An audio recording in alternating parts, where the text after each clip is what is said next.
Alright guys, welcome back to the second part of the building a Discord bot with Golang series. And in this video, we'll actually start writing the code that's required to build the Golang bot. So to build the bot, we'll be using this library called Discord Go. So somebody has actually gone through the trouble of going through the API documentation of Discord and actually creating a Discord Golang wrapper around it, so that all we have to do is import this library and call functions that this person has already written, and those functions in turn talk to the APIs that Discord has provided. So let me just take you through this library once so that you understand how a library is built, and probably in one of the future videos we'll build a library for some API like probably Airtable or Notion, something like that. We'll actually build a library from scratch so that you'll get a better idea of how to write these kind of type of libraries, because in your career, let's say if you join a company, if you become a Golang developer, this could be a task that may be given to you where the company built a product and then now they want to write a library, a Golang library for that product. So that's a very, very common kind of a task that you get when you join the company as a Golang developer.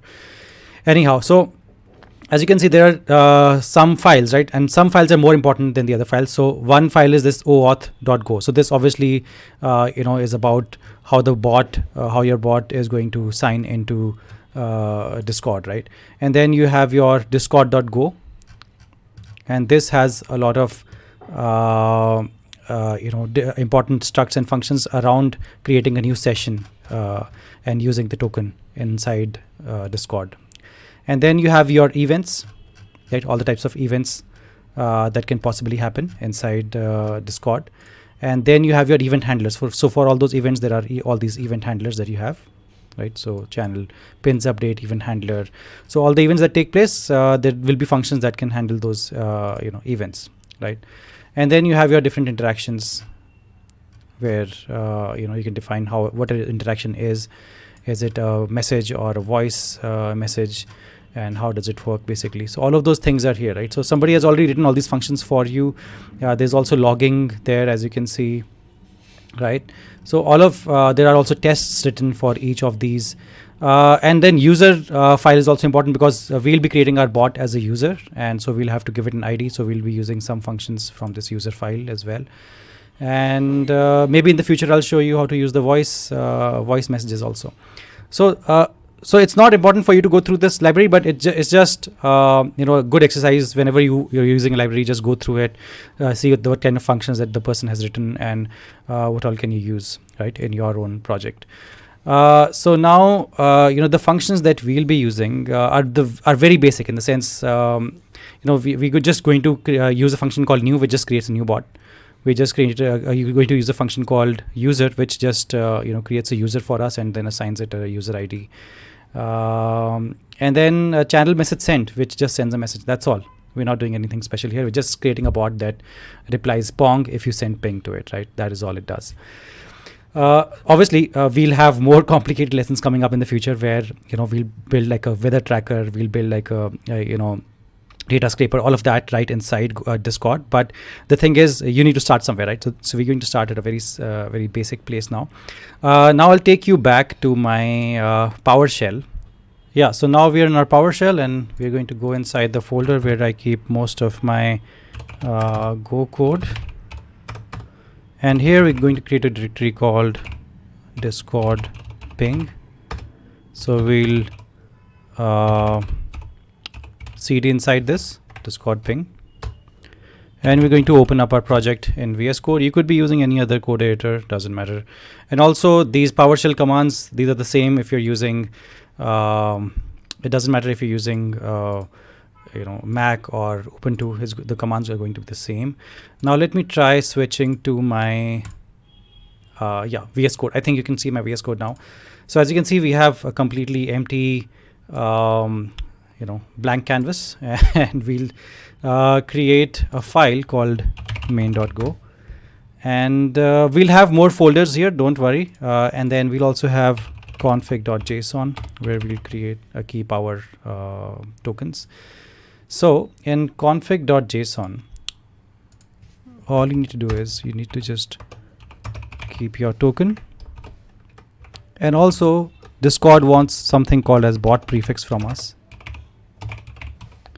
and it's usually this exclamation mark. Okay, so for the token, now let me try and find my token, and So you can go to your app Discord.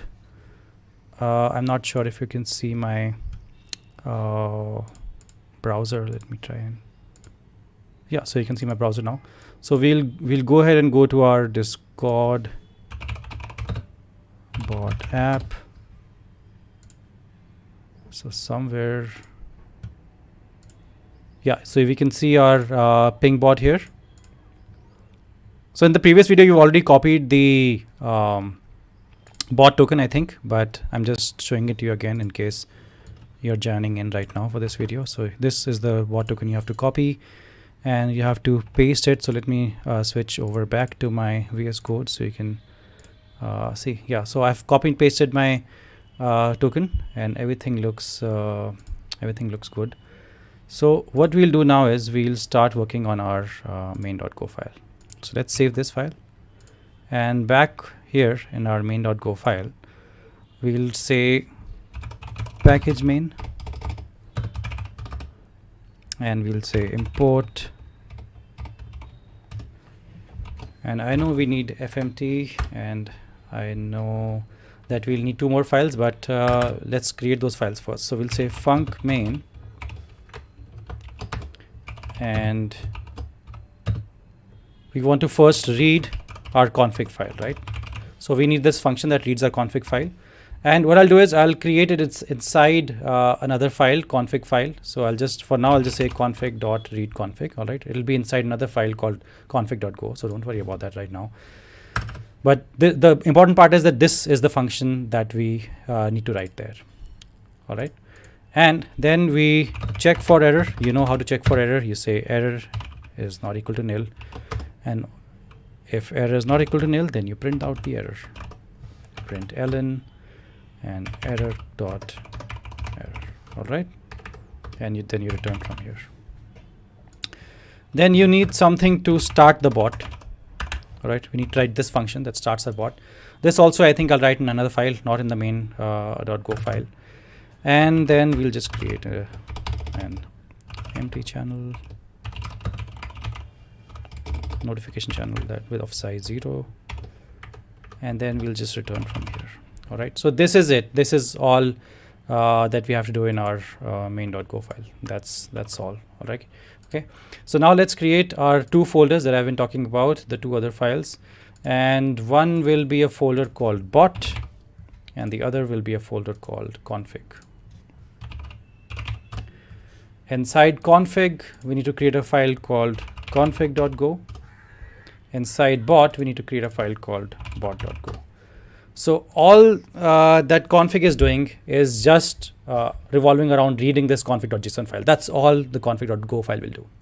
And bot.go file is the main file which is responsible for actually sending the messages as a bot on Discord, right? And all our main.go file is doing is just, calling those functions. That's all it's doing, right? So now what we'll do is let me first check if my config.json has the right token. Yeah, it has the right token. Anyhow, so let's come back to our config.go file. So in our config.go file, we'll start writing package config import. So I know that I need encoding /json, I need fmt, and I need io/io-util.